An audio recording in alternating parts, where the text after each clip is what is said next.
Good afternoon, everybody.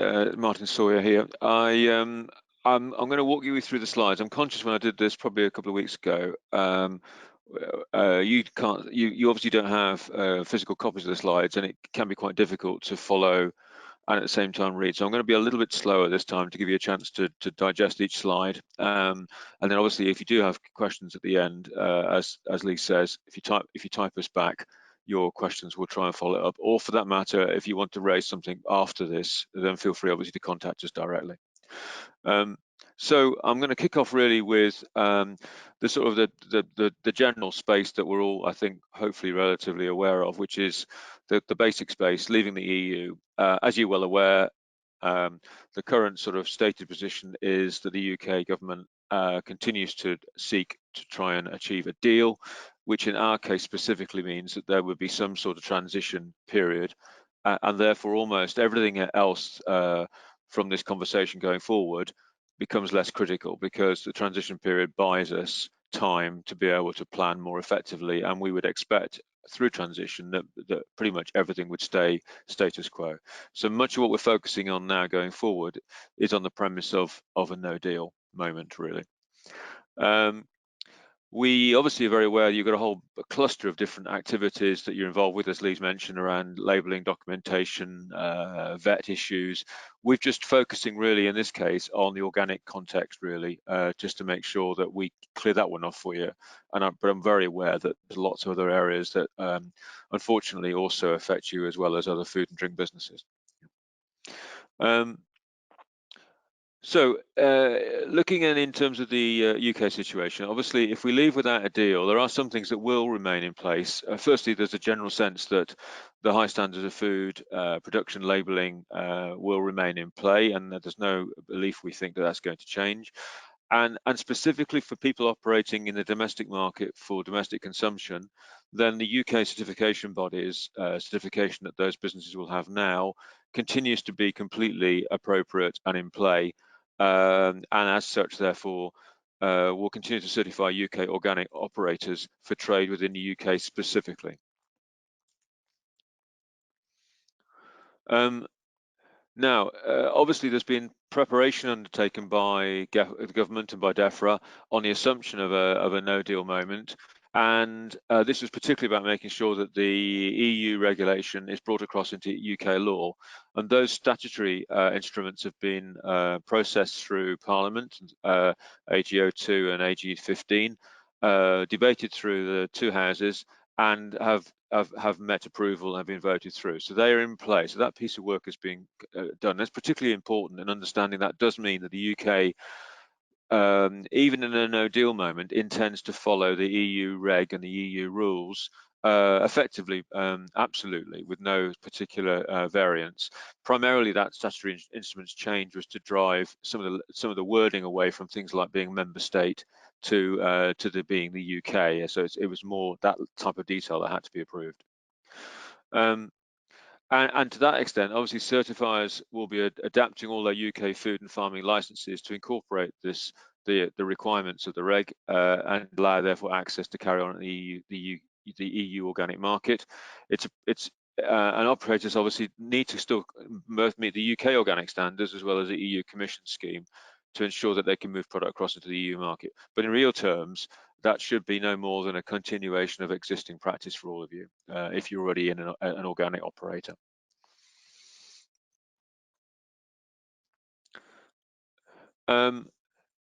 There'll be some very small changes around some of the standards and certification documents. It's worth therefore understanding that if the UK does leave the EU, and let's call it a Brexit moment, there will need to be an issue of a new copy of the certificate and trading schedule.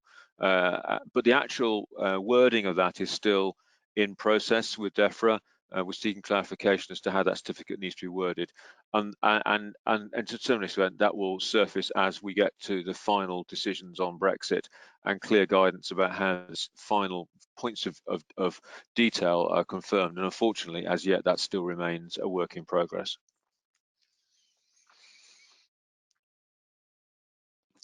So if we then move on looking specifically then at the exporting organic into the EU, which is a particularly key issue for a number of businesses, and this is probably one of the most difficult areas really of how to provide guidance currently. One thing's for sure, if there is a no deal, what there won't be is a whole country approval in a sense of the UK being approved as a third country. That's no longer deemed to be an area that the Commission or the EU want to operate with any third countries, let alone the UK. They've chosen not to progress that state anymore as a solution for third country operators, and therefore the way around that that's expected now for all third countries who are applying for this type of scope is for their individual certification bodies to apply for individual approval under the regulation and under Annex 4 of the organic regulation. And until the certifiers gain this approval, it isn't possible to export organic product into the EU. That's a pretty fundamental issue. It's been one that I'm sure many of you are aware of over the last 2 years. There's been an open discussion with lots of effort to try and resolve. However, the basic statement remains highly appropriate as we're currently facing the next 20 plus days to potentially a no deal moment. Now, the UK organic certifiers have all made efforts in conjunction with DEFRA and in conjunction with UCAS to get an application into the EU Commission in advance.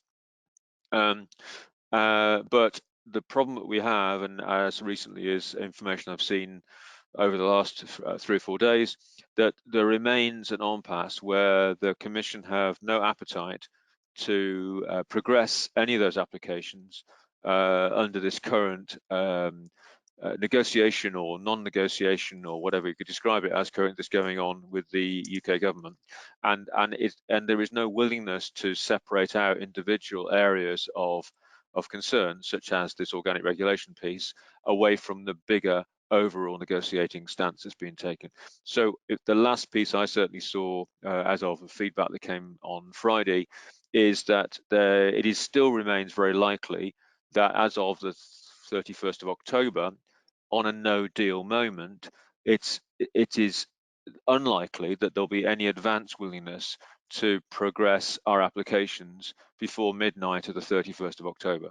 And therefore we are faced from an export perspective with a serious concern. And that is that that there will be potentially still a gap, a key trading gap that could exist from the 1st of November, where a product that's obviously organic, that's going to be moved or wants to be moved into the EU specifically, will not be cleared to enter the EU with an organic status. And questions have been asked before whether the product can be moved over, processed in Europe under EU inspection, or sorry, under EU certification as a processor, and does it then effectively still retain its status as organic? And the answer is categorically not. The moment effectively it leaves the water here and tries to go across the water into Europe, if there is no recognition of the UK CB status, or the certification of that product, it loses automatically its organic status and can't be then regaining that later in the process chain. That's a really serious issue. It remains a serious issue. It's one we've been striving to remove the risk of over the last, 12, 18 months, and have had sometimes better news and sometimes less better news. The current state of negotiations, without a doubt, is creating a more cold space at the moment regarding the likelihood of getting that resolved early. And DEFRA certainly were putting out some guidance about a week ago, where they've reverted now to a message that really has never been stated by them actually directly in the past that I'm aware of, where we're back to the potential risk of anything up to a 6 to 9 months delay on getting recognition. Now that was a position that we took very early on as a warning to everybody that was possible. But then everyone has striven to try and get a much softer and more positive positioning between both the UK and the Commission. And there were lots of warm noises actually where there was a willingness within the Commission and the organic team within the Commission to give a high level of preference and fast track to the organic issue that we have. I think the problem we have at the moment is, unfortunately, the current negotiation is making all that very difficult to know whether any of that appetite to resolve this at pace still exists or not. And I suspect no one's going to admit it one way or the other until the deal is done or the confirmation of no deal is done. So it's really important for you, if you are involved in EU exporting into the EU, that there is a real now and ever increasing risk of a break in the ability to supply for at least some period of time. Also, it should be aware that even if we do get, and when we do get recognition, that there will be a new system, which is that licensees wishing to obviously export into the EU must register onto Traces NT, because we will be there in a third country, either as a producer or an exporter, and we'll need a COI, a certificate of inspection, on Traces ahead of each physical shipment into the EU.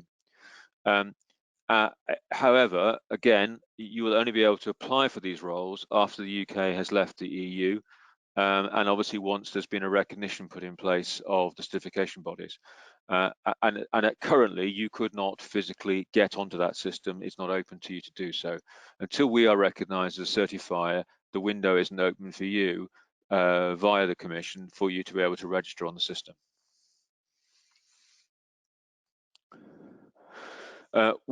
What we don't know yet is quite how long it would take for people to register. We're hoping it shouldn't be too onerous. And also, for that matter, to create the CORs, where we as your certifier will need to complete necessary consignment and risk checks. There is a risk of delay. So even once we get ourselves recognised, and once we get onto Traces NT for yourselves registered, and once we start generating the COI process, there is a big unknown in this case. At the moment, most COIs that come in from third countries into the EU tend to be large shipments. So they'll tend to be ship-based or significant scale, and a COI will come in with that particular shipment. The big difference that's going to take place now is the volume of small loads, i.e. individual lorries, shipping across into the EU, and each one of those would require obviously a COI as part of his activity. And it's that change of volume and process that is leaving everyone a little bit uncertain yet as to the pace at which this can move. We certainly are going to build up a resource specifically to try and handle that, and very much recognizing we're trying to minimize the delays involved for all our licensees. It's also worth bearing in mind that we'll have little choice but to try and recover at least the cost of that resource, because we will shape that as we go through. We're suggesting probably in the first month we wouldn't charge out for it while we learn what we're involved with, and then we'll just try and recover the cost. We're not trying to do anything more than that, but it could be really quite onerous for us, and we think it could represent hundreds, if not thousands, of additional transactions that we're having to manage. Now, for goods leaving the UK that are going obviously to non-EU countries, they obviously tend to be covered off currently with export certificates and NOP import certificates, etc. And all of these are currently endorsed by us. Now, this may change. The may change is driven to an extent by the UK's position on this, which we're still trying to clarify. It all depends very much on the individual UK trade deals that are established with each country. Now, a number of what you might call so-called third countries, approved third countries, have a recognition with the EU. Often it's either on a mutual basis or on a single directional basis. And that obviously allows a recognition of the standards and for product to move relatively freely between those locations. What we're aware of now from conversation with DEFRA, and to be fair, this is an area DEFRA have been working very hard at over the last 12 months, is they have got in place now finalised agreements, signed off and completed with a number of those countries. So India, Costa Rica, Australia, Argentina, Israel, the US and New Zealand. And that does mean that on a no-deal moment, there should be, in that case, a seamless ability to continue to move goods into those countries. We are aware, however, and again, this is probably as recent as midweek last week, that DEFRA have got ongoing negotiations in play with a number of countries, such as Chile, Tunisia, Japan, South Korea, and Switzerland. There is a hope that some of these will still be put to bed before the 31st of October on a no-deal moment. They are definitely aware that it's specifically in the case of Japan, simply because of the way the bureaucracy, if you like, works within the Japanese system, that there is a requirement, a legal requirement, effectively, that the negotiation can't be completed until at least a 30-day window post-Brexit. So specifically for Japan, we are aware that would be a definite break in the ability to move goods into Japan for 30 days post a no-deal moment. So obviously what we would stress is for exports into non-EU, we'd advise that you check with the organic authority in the export market to understand what labels and certification will be accepted from a UK perspective going forward.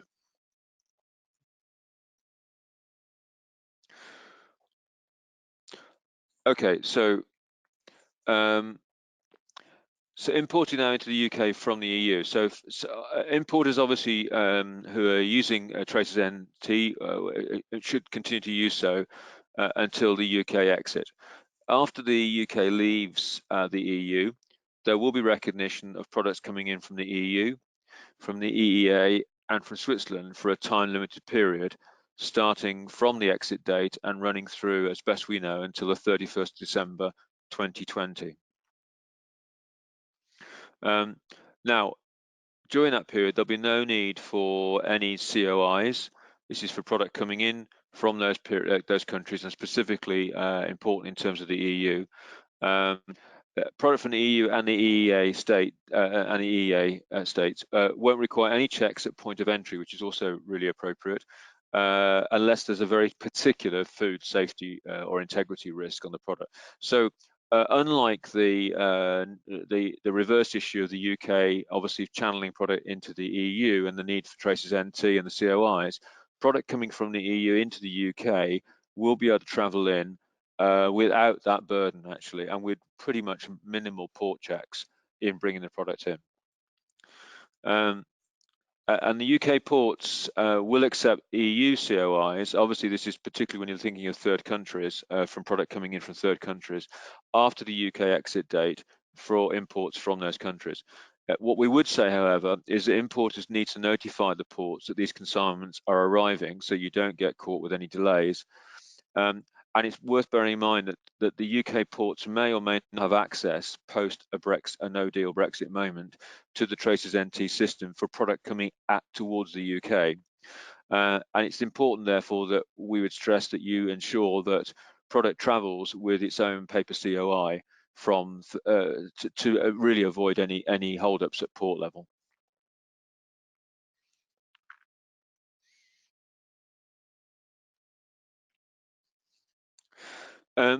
So after the UK leaves the EU, what will happen for product coming in, obviously from outside the EU, is there's going to be a change of process within the UK. And what will happen is that the importers will need to move away from the Traces NT system to a UK interim paper-based certificate of import for consignment system, which DEFRA have already created, but again will be opened up really as we go into these last sort of week, 2 weeks, I suppose, before we hit that moment.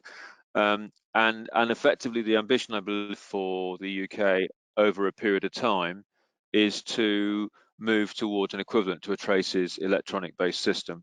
But the paper system will act as an interim and probably will run, I would imagine, for at least 12 months. The UK COI system then will require the exporter to complete the certification, and it will be endorsed by the exporter's certification body.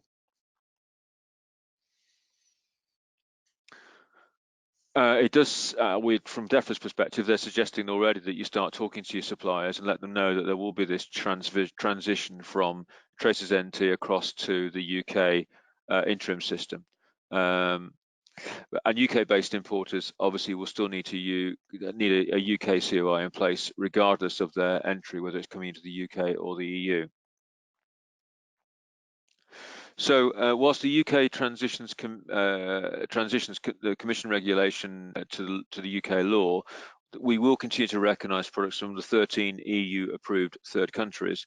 and from other third countries where the certifier of the product has the EN 1235 approval.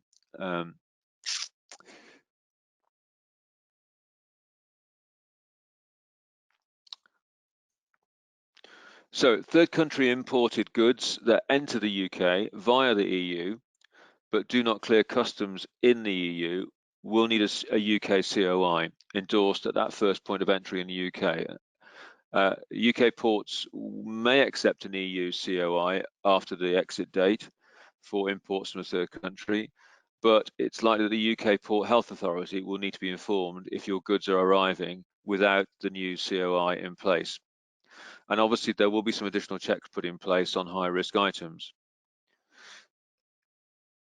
The key issue really to remember is if the importer is a UK based, but the consignment lands inside the EU, it cannot be distributed or sold as organic in the EU. It will need to be transited directly into the UK.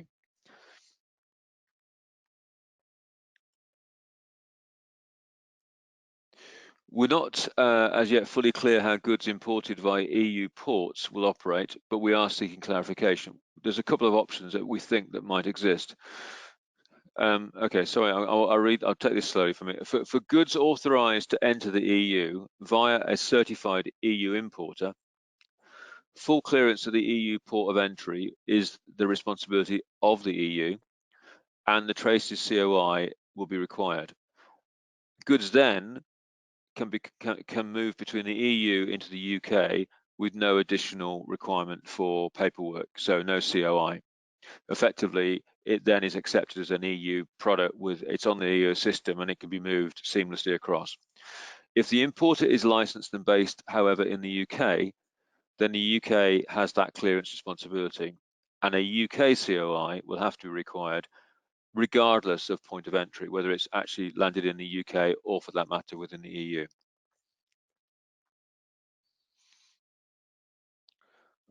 Okay, so we're going to move on to a couple of some thoughts around labelling.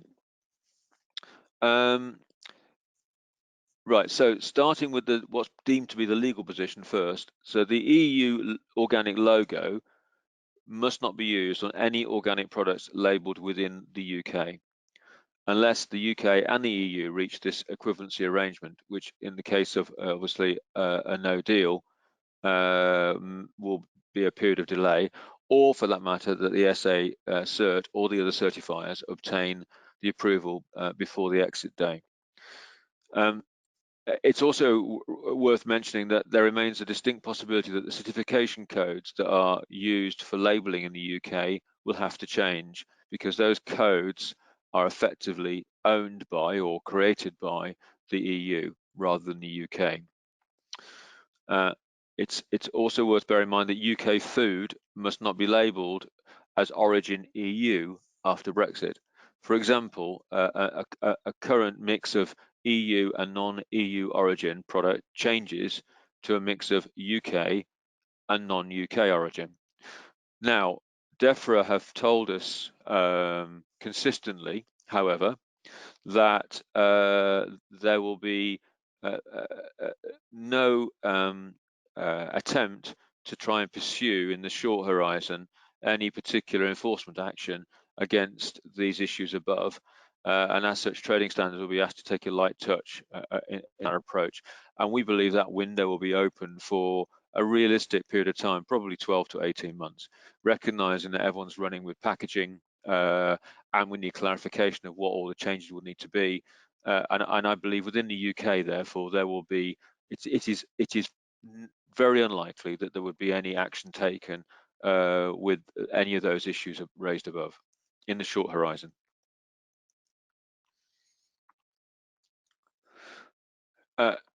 Once and only once the approval has been granted for SA Cert to effectively operate under the UK scope as a third country and the other certifiers likewise, then the EU logo can be used in the country's domestic market and for export. So if the UK reaches an equivalency agreement with the EU, operators will be able to continue to use it in the UK and for export to the EU if they wish. But again, all these things only start to apply once you have some style of equivalency in play to go forward with. And as we mentioned already, that the GB.org 05 in our case code is likely to change at some stage. And likewise, the descriptor between EU and non-EU would change at some stage to UK and non-UK. So as an overall summary then, firstly and probably most importantly, UK, the SA certification, and for that matter, the other UK certification bodies are all seeking recognition from the EU to ensure that the product we certify can continue to be accepted by the EU after Brexit. But this approval currently is looking increasingly unlikely to be in place by the 31st of October. Labelling will need to change, and although there will certainly be a light touch approach as per DEFRA's notification to us of products sold in the UK, the EU markets may, however, insist that certain requirements and some uncertainty may insist on certain requirements, and some uncertainty remains around certification codes and insistence on naming importers. What we're not clear of yet is quite how the Europe will approach product moving out of the UK into the EU. Again, that can only occur anyway once a recognition is in play. It can't occur clearly while there is no recognition for any of the certifiers. We think beyond the EU, then things should remain relatively unaffected, other than the delays that we've outlined or the unyet resolved issues regarding some of the countries, and specifically to do with Japan. We know for sure that the regulatory procedure and documentation for exporters and imports will change. There'll be an introduction of new UK paperwork for importers of product from outside the EU, and there's new EU requirements for those who are exporting to the EU, i.e. and access onto the Traces NT and the COI process. In terms of what's been going on, meanwhile, obviously, there's a huge amount of activity continuing through lobbying into things like the EU, IFOAM, the Commission, through DEFRA, even through the likes of Michael Gove, as was in terms of his role in trying to ensure that a full understanding of the organic issue is grasped and dealt with. And some of you may or may not be aware that under questions in I think it was within Parliament actually, Michael Gove acknowledged that organic absolutely was one of those areas that could face the full brunt of a no-deal moment, and accepted that was a serious risk.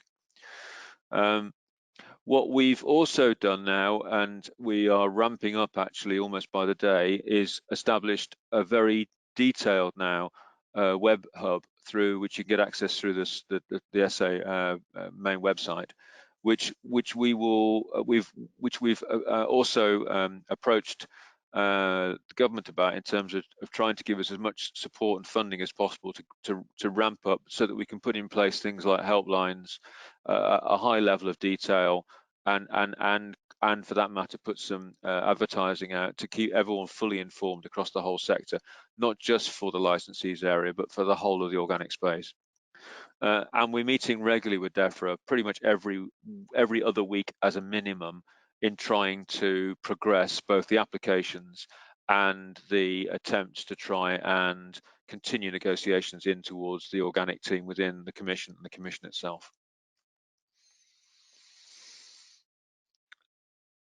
And so finally, next steps really. So there's the ongoing dialogue, obviously, and that will stay very much in play throughout the rest of October. But it's important that I do stress, particularly from the noises that we're picking up at the moment, on this real risk of, if there is a no deal, and the attitude to which we go out, which will be less than a happy space in terms of the process between the EU and the UK, there is a real risk of a moment of time, and we can't tell how long that will be, where physically product will not be allowed to be moved specifically from the UK into the EU under organic status. And therefore, those of you who are able to, and it's appropriate for you to do, in terms of types of contingency, i.e. finished stock holding based on the mainland of Europe, or ensuring that critical ingredients, I'm thinking more about port delays now, even product coming into the UK, have been brought across and in play, I would continue to stress that I think those are appropriate and necessary mitigations that you should put in play, but I realise there's an affordability issue around that and a practicality issue which will vary enormously by business.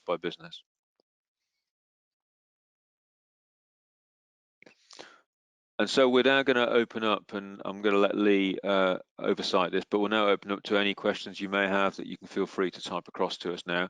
And as I say, don't worry, if you want something that you'd rather raise specifically and separately, we'll follow up. Just drop us back an email contact later in the day, and you will get all these slides available to you at the end of this webinar.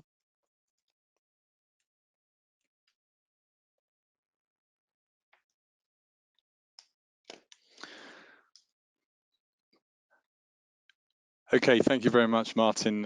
Back to me, Lee Holdstock, just to close this session. And just to say thank you very much to all of you for joining us. As Martin indicated, the copy of the presentation will be available for you to automatically download as you leave the session. If you do want to find out more information, then again, as Martin alluded to, the new Sword Association Brexit Hub on our web pages, please do go and have a look at that. We will be continuing our usual communications to any of you who are registered to both trade news and certification news. Trade news in particular doesn't just go out to our licensees, it goes out to anybody who wants to register for that. So if you do want to register, if you Google Sword Association Trade News, that will enable you to register there. So just remains to say thank you very much for all of you for joining us. If you have colleagues who want to join further sessions, then again, do visit our Brexit web hub, and that will give details of any future webinars. We will endeavour to keep everybody as up to date as possible. We understand this could suddenly become a fairly fast moving situation as we approach the 31st. So again, the web hub on the Sword Association pages is the best place to look. So thank you very much to you all. Good afternoon.